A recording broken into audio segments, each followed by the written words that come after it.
And Do you want to then, talk about Araby? oh, sure. Okay, let's talk about it. There's a book by James Joyce, who I think most people know him for Dubliners, this short story collection about Ireland. Of course, some people know him also for Ulysses and A Portrait of the Artist, the Young Man, and God help us, Finnegan's Wake. Uh, so Dubliners is a wonderful, odd collection of stories. They're wonderful stories. They're very evocative, and some people consider it is his best because it's definitely his most accessible work. They get if the rest of the books are a little harder to read. Um, First of all, why were you attracted to Araby? And why were you attracted to Dubliners? And what made you want to create a musical out of it? Well, I always had an interest in Joyce because my father liked Joyce, so like I sort of had this familial association, like a very old feeling about Joyce. But what really like landed me on Dubliners was the fact that it was a collection of short stories. Because like what I wanted to do was compose a song cycle that would retell a collection of short stories in one song per story. Yeah. So that's kind of like where my theatrical ambition began.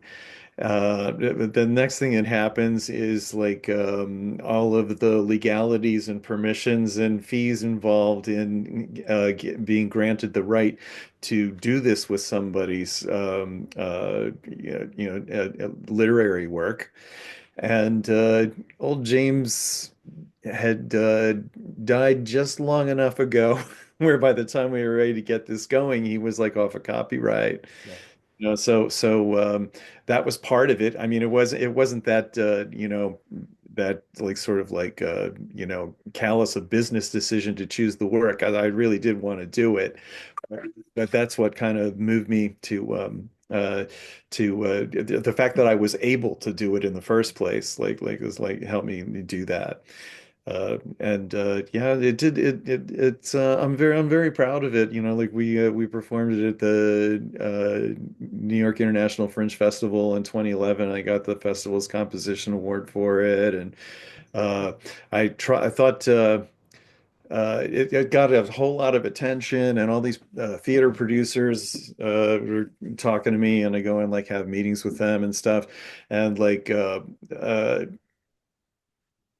Broadway musical presentations are like literally there's a formula, to how to do it, and my idea and what I did was like so off formula. It was like it would just kind of blew the whole thing up, and I would go and talk to these producers, and they're like, well, yeah, this is like really great, but like we cannot invest money in this because like if we can't justify it to our investors, and so it was like, okay, so like that idea is no good. I love the work. It should be restaged. So we'll probably like do that later. But the thing is, like, what I'm doing right now, my new thing, Adam, is because I was told no to this. Now years later, I'm like, okay, well, I'm gonna frickin' do it again.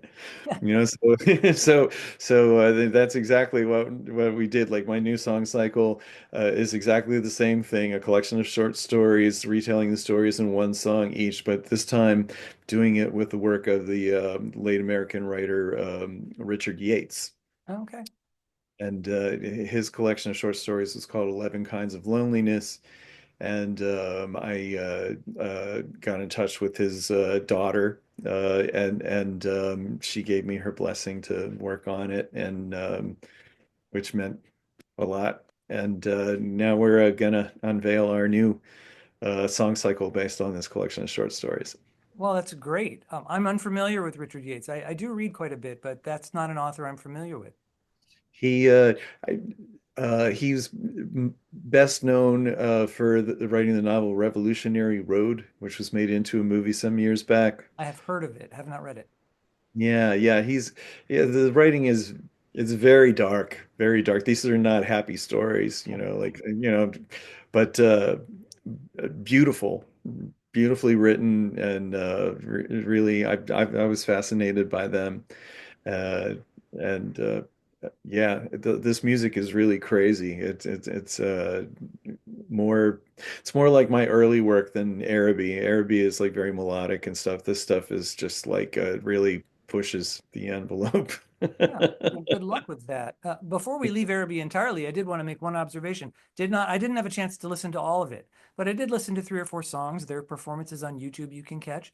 And what I felt, and I wonder how you'll react to this, but my reaction was, oh, this sounds a lot like Hair.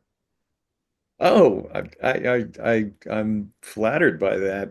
Yeah. Um, So yeah. for folks that don't know, because it's a long time ago since Hair was popular, Hair is a Broadway musical that came out in the 70s. It was a rock and roll musical and didn't have much of a plot. It was really a bunch of stories that people would tell. The movie has more of a story. If you watch the movie, they created a story out of it. But the Broadway musical is really just a bunch of different people singing about their lives, and it has that same flavor. Oh, well, thank you very much. Thank you very much. Yeah. I did not know him very well, but my wife Penny Arcade knew Tom Horgan really really well. You know, like she was like around in the at that time and stuff, and I got to meet him a couple of times late in his life, and I thank you for even mentioning that in the context of me. You're welcome. Yeah. Okay, so we've skipped over a couple of very important things that you have done, and I want to get back to them. Um, let's go back just a little bit to Forbidden Kiss, which was a deep dive into Indian music. You collaborated with an artist who I wasn't familiar with. Her name was Najma, and you collaborated on the music of SD and RD Burman, who I researched, and they are famous Bollywood composers. And this record is just, it's talk about this record. Tell us what this is. It's another wonderful collaboration. I was just incredibly honored to be a part of. A lot of my collaborations are like my brainchildren, you know, I'm like the guys like trying to think let's do this, you know, like that's me, you know, and I definitely did that with this too, but it was another place where like my home world and my South Asian world got to come together because I don't it's kind of maybe see the edge of it here. This poster up here on the wall here but is from a festival in Vienna in 1993. It was the Contemporary Indian Music Festival, and basically they were inviting people from the West and from the East who just messed around with the music, you know, just you know, did you know, sabotaged it and to making it something of their own, you know. And there were a lot of people who I just admired so much. People, heroes. I got to share a stage with heroes of mine, you know, Sheila Chandra from Monsoon was there, and I was a big fan of Najma's for years before I ever met her, you know. But she performed at this festival, and and she thought she was really interested in what we were doing, and we just kind of hit it off, and like we stayed in touch, and meanwhile um, one of my one of the groups that was on my label, Fang Records, was like led by a composer from California named Brian Woodbury. And Brian Woodbury's popular music group was on Fang. We did a million shows together and stuff over the years.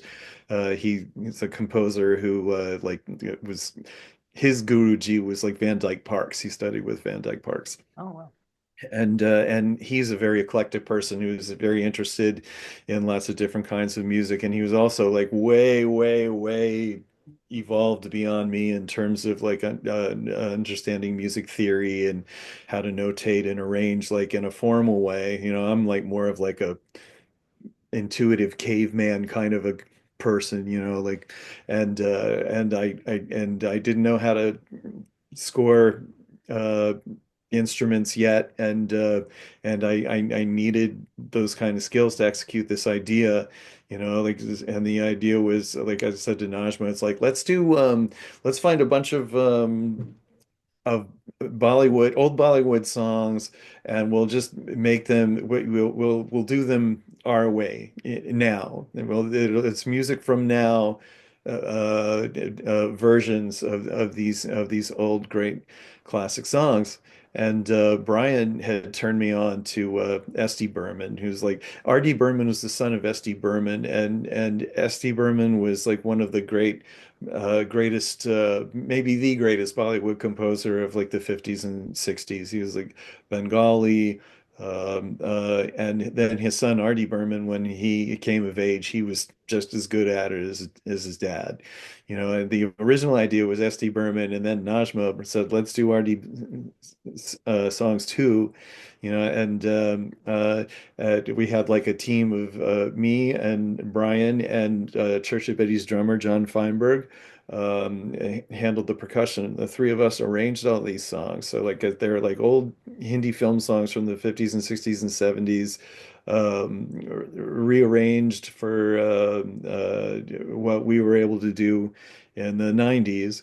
And then Najma came in and sang them, and that's what Forbidden Kiss is. It came out on the Shanachie label, and actually before we met Shanachie, Toto Mundo, David Byrne's label, was interested, and that's how I got to meet David. Was he mixed one of these songs with Brian and I one day, so I got to spend a day in the studio with one of my heroes, and it was kind of, just as a fan of music, it was an unforgettable day for me. Well, Yeah. I wasn't going to ask this, but I'm very curious now. Tell me about your interest in David Byrne. I just loved the Talking Heads. I just loved the Heads. It kind of the same. Like, I was in college at the very beginning of the '80s, and like all this new music that was being made then was like so inspiring, and it was kind of the same time that I was like taking in XTC, we were talking about before, Peter Gabriel, people doing all kinds of interesting things. Peter Gabriel's WOMAD album, like was changed my life, changed my life, like both of those groups had tracks on that, and I've started finding my way into all kinds of world music that I did not know about before. And so Byrne was he was just fundamental to me, and had been for a long time when I finally got to do this. Yeah. Yeah. Well, let's go back even a little further because we've missed an important piece of your career, which is Fang Records. Uh, Talk about the creation of Fang. Talk about what you did with this label. Fang was about putting out the stuff that nobody else would put out. That's what it was, because being the uncom unconfident, limited experience musician that I was, I thought nobody's ever going to put this out. So like, I'm going to do it, like this was the thinking, like at the beginning, like we're just going to put out weird records, and like, 20 people will get them, and if they like them, then I'll be happy. And I had my best pal when I was young, Michael Asheroff, had an uncle who was quite solvent, comfortable, and he helped us finance it to get it off of the ground. And this gentleman's nickname was Fang. Like his name was Camero, but everybody called him Fang, and that's how we ended up with Fang Records, like to like honor our benefactor. And like we did a couple of things when I was still living in Maryland before I moved up to New York. I moved to New York in 1986 when I was like 25 years old. And when I came to New York, I just did by that time, like I already had this like very clear, you know, approach to things like where, okay, like the music that I want to hear, the music that I want to support is going to be like out stuff, and I didn't design it as a business. I designed it as a musicians co-op. Fang was a musicians co-op, like where most of the groups, not all of them, but like most of them, like managed their own business, did their own distribution, all under the umbrella of credibility of the label, like and there, people knew when they got a Fang record, they were going to hear something that was probably going to be a surprise to their ears in some way, shape, or form. And I ran it like a co-op. We did like a zillion shows. I would usually assemble the bills, but it was like really kind of like the experience for me was like kind of like being like the hub of a wheel of activity, a lot of which extended far beyond what I was doing myself, and I never gave a damn whether it made any money. I just did not care. Still don't, like which maybe there would have been some good stuff for me, like if I had not had that attitude at the time. But I know for a fact that the music that I have shepherded into the world would not have happened that way if my priority had been selling albums. Did you turn anyone away from Fang? Were there just some people who just, I mean, or did you take all comers? Oh, no, I curated it very diligently. Yeah, yeah, like I'm like a person who like really like hurting people's feelings is anathema to me, like but I turned away a lot more people than I took. Yeah. Yeah. Now, one band you didn't turn away that I want to talk about is the Mommyheads. The Mommyheads were our flagship group. Like Acorn was the album that put Fang on the map. And uh And the Mommyheads. yeah, yeah, You put yeah, them on yeah, the map as yeah. well. It was their first record. They were very, very young. I think Adam was 19. Uh Jan, the drummer, was probably 16 when I met him. Huh.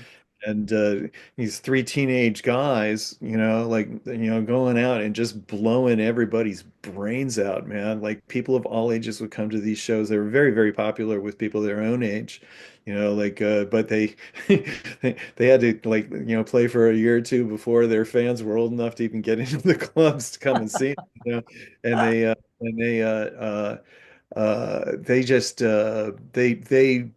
they changed my whole my whole perspective on how to construct music and how to compose music, and I think they had that effect on a lot of people at a just a extraordinarily young age for people to do that, and I love them. They were I was kind of like their big brother. They're like a big brother figure to them when because I was already much older than them at this point. Yeah. I just became acquainted with this band about a month, 2 months ago for the first time. Never heard of them, or maybe I'd heard their name through my friend Steve Espinola, who was our connection. Yeah. Yeah. And so I started listening to their albums. I want to get them on the show, or at least Adam on the show, because I couldn't believe how good this band was. Without exaggeration, I literally can't understand it because album after album of this band, they're all completely different. They're all freaking great. There's no lull all the way up until now. But Yeah. who are the Mommyheads? I mean, nobody knows this band really, except a very small group of. That's. I'm not sure I understand that. I kind of do. I mean, because there's lots of bands that are really, really great. But I Yeah. mean, Of the bands that are really, really great that nobody's ever heard of, I think the Mommyheads may be the best.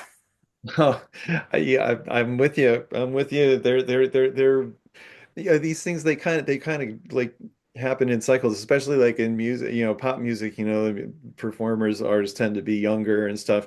The Mommy Heads definitely had their moment, like and they toured all over the place, they worked really hard. And they did sell plenty of records and they were heard a lot, but like you know kind of aged out of that sweet spot, like in the age range of, like a lot of pop performers.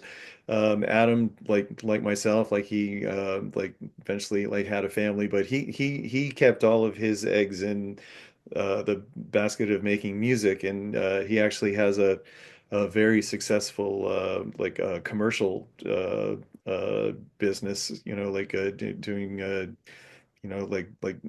music for business purposes and stuff, and has done very well. And so he still has a studio, all of the gear that like he can. The Mummies have just been able to keep making music because Adam's business is a place to make music, and he's an incredible composer.